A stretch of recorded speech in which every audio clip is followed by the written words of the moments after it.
حافظ ابن کثیر رحمہ اللہ نے اپنی کتاب البدایہ والنہایہ میں ایک واقعہ لکھا ہے کہ 3 بزرگ تھے اور یہ تینوں ترکستان کے رہنے والے تھے، اور ان تینوں کا نام محمد تھا۔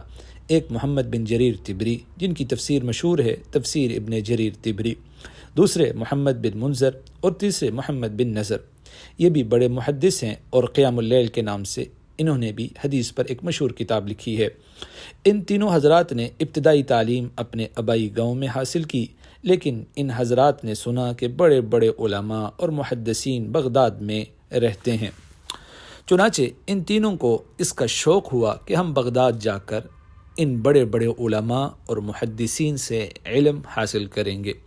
اب کہاں بغداد اور کہاں ترکستان، لیکن ان تینوں حضرات نے سفر کرنے کا ارادہ کر لیا، اور جو کچھ زیادہ سفر تھا وہ بھی لے لیا، اور تینوں حضرات بغداد روانہ ہو گئے۔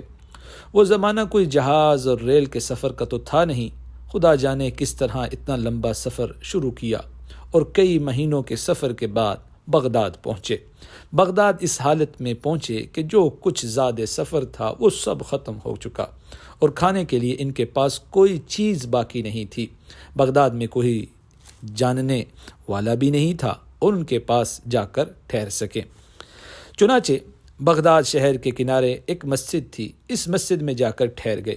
آپس میں مشورہ کیا کہ زیادہ سفر تو ختم ہو چکا، کھانے پینے کی کوئی چیز موجود نہیں، آگے کام کرنے سے پہلے کچھ کھانے پینے کا انتظام کرنا چاہیے۔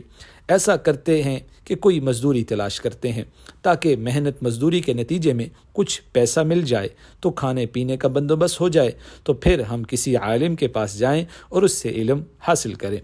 چنانچہ تینوں حضرات مزدوری کی تلاش میں نکلے تو مزدوری نہیں ملی، کوئی کام نہیں ملا، سارا دن چکر لگا کر واپس آ گئے۔ 1 دن فاقے میں گزرا، 2 دن فاقے میں گزرے، 3 دن فاقے میں گزرے، اور ان تینوں دنوں میں کوئی چیز منہ میں نہیں گئی اور مزدوری نہیں ملی۔ پھر آپس میں مشورہ کیا، اب ہماری یہ حالت ہو گئی ہے کہ اب اگر مزید کچھ دن کھانے کو نہ ملا تو اندیشہ اس بات کا ہے کہیں جان نہ چلی جائے، اور یہ حالت ہے کہ جس میں اللہ تعالیٰ نے سوال کرنے کو جائز قرار دیا ہے۔ اب اس کے سوا کوئی چارہ نہیں کہ کسی کے سامنے جا کر اپنی حاجت بیان کی جائے اور کچھ کھانے کا انتظام کیا جائے۔ اب تینوں بزرگ ایسے تھے کہ انہوں نے ساری زندگی یہ کام نہیں کیا تھا، کسی کے سامنے ہاتھ نہیں پھیلائے تھے۔ اب مشورہ ہوا کہ تینوں کے لیے جانا تو ضروری نہیں ہے، بس ایک آدمی چلا جائے اور جا کر سوال کر کے کچھ لے آئے تو سب کا کام چل جائے گا۔ لیکن مسئلہ یہ تھا کہ اس کام کے لیے کون جائے۔ مشورہ ہوا کہ قرآن اندازی کر لو، اور جس کے نام کا قرآن نکل آئے وہ جا کر سوال کرے۔ چنانچہ قرآن اندازی کی، اور اس کے نتیجے میں محمد بن جریر طبری کے نام قرآن نکل آیا۔ یہ جائیں گے اور جا کر سوال کریں گے اور کھانے کا انتظام کریں گے۔ محمد بن جریر طبری نے فرمایا، چنانچہ میرا نام نکل آیا ہے، اب تو مجبوری ہے، مجھے جانا ہوگا، لیکن آپ حضرات مجھے مہلت دو، میں 2 رکعت نفل ادا کر لوں۔ دوسرے حضرات نے کہا ٹھیک ہے، آپ جا کر 2 رکعت نفل پڑھ لیں۔ چنانچہ محمد بن جریر نے وضو کیا اور 2 رکعت نفل کی نیت باندھی اور 2 رکعت ادا کی۔ اس کے بعد اللہ تعالیٰ سے دعا کی، یا اللہ یہ ہاتھ آج تک آپ کے علاوہ کسی اور کے سامنے نہیں پھیلے، اے اللہ یہ مجبوری کا وقت آ گیا، اس کی وجہ سے مجبوراً باہر نکلنا پڑ رہا ہے، آپ اپنے فضل و کرم سے کوئی راستہ ایسا نکال دیں کہ مجھے یہ ہاتھ کسی انسان کے سامنے نہ پھیلانا پڑے۔ کس دل سے یہ دعا نکلی، اب بظاہر کوئی راستہ نہیں تھا، لیکن اللہ تعالیٰ سے مانگا، اور ابھی مانگ ہی رہے تھے کہ اتنے میں دیکھا کہ مسجد کے دروازے پر ایک آدمی خوان لے کر آیا ہے، اور اس نے نام لے کر آواز دی، یہاں محمد بن جریر، محمد بن نظر، محمد بن منظر ہیں۔ یہ تینوں بڑے حیران ہوئے کہ بغداد میں تو ہمیں جاننے والا کوئی نہیں، ہم تو بہت دور سے آئے ہوئے ہیں، مسافر ہیں۔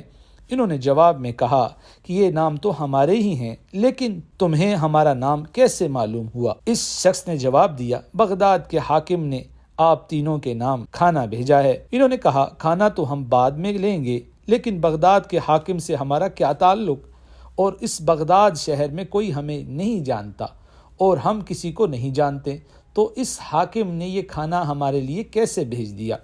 اس نے جواب دیا، بات دراصل یہ ہے، آج رات جب بغداد کا حاکم بستر پر سویا تو خواب میں نبی کریم صلی اللہ علیہ وسلم کی زیارت ہوئی، اور نبی کریم صلی اللہ علیہ وسلم نے اس حاکم سے فرمایا کہ تم بغداد کے کیسے حاکم ہو کہ تمہارے شہر میں ہمارے 3 مہمان پڑے ہوئے ہیں، اس حالت میں کہ ان پر 3 دن سے فاقہ ہے اور کھانے کا کوئی انتظام نہیں ہے۔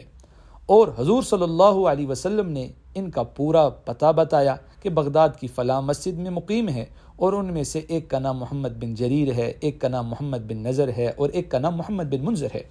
پتہ بھی بتایا، نام بھی بتائے۔ چنانچہ اس حاکم نے بیدار ہو کر پہلا کام یہ کیا کہ مجھے یہ کھانا دے کر آپ حضرات کی خدمت میں بھیجا ہے۔ ابھی وہ دعا سے فارغ نہیں ہوئے تھے کہ اللہ تعالیٰ نے انتظام کرا دیا۔ اس لیے اس حدیث میں فرمایا وَمَن يَسْتَعْفِفْ يُعِفَّهُ اللَّهُ وَمَن يَسْتَغْنِ يُغْنِهِ اللَّهُ، جو شخص اللہ تعالیٰ سے استغنائیت مانگتا ہے اللہ تعالیٰ اس کو غنا عطا فرما دیتے ہیں۔ اللہ سے دعا ہے کہ اللہ ہمیں دنیا میں کسی بھی انسان کا محتاج نہ کرے۔ اگر دنیا میں کبھی بھی کسی چیز کی ضرورت پڑے تو اللہ ہمیں صرف اپنے احتیاج تک محدود رکھے، اپنا احتیاج بنائی رکھے، نہ کہ دنیا کا محتاج۔